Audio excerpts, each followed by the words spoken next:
المكان ملعب التميمة بالعاصمة القطرية الدوحة، أما الزمان فهو كأس العالم. ويبقى العنوان هو انتصار الأسود الأطلس على منتخب بلجيكا ب2-0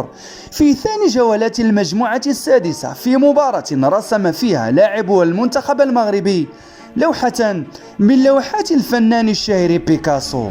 البداية شهدت سيطرة طفيفة لأصدقاء دي بروين الذين لم يجدوا الحلول للوصول إلى مرمى الحارس منير المحمدي الذي أخذ الرسمية من ياسين بونو مكرهان بعدما أصيب هذا الأخير في الإحماءات التي سبقت المواجهة. الكرة ظلت تائهة بين أرجل اللاعبين باحثة عن دفء إحدى شباك المرميين دون جدوى، إلى أن أتت الدقيقة الأولى المضافة في الشوط الأول لتحصل على مرادها بعد ضربة الخطأ التي نفذت من أقدام زياش ودخلت شباك كورتوا، لكن تقنية الفار كان لها رأي آخر بعدما تدخلت لتوقف فرحة الجماهير معلنة عن تسلل على المدافع رومان سايس الذي ورغم عدم لمسه للكرة إلا أنه شارك في العملية، ليرسل بعد الحكم المكسيكي سيزار راموس الفريقين معا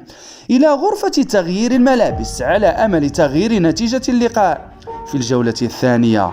المدرب وليد الركراكي أقدم على 4 تغييرات دفعة واحدة في حدود الدقيقة 68 بإقحام كل من الصابيري عطية الله أبو خلال وحمد الله مكان كل من أملاح حكيم بوفال والنصيري. نجم سامدوريا الصابيري وابن الجنوب الشرقي افتتح التسجيل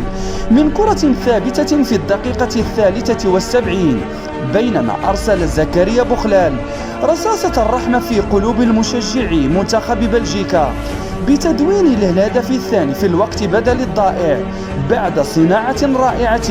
من نجم اللقاء حكيم زياش. انتصار منح الريادة للأسود ب4 نقاط وشباك نظيفة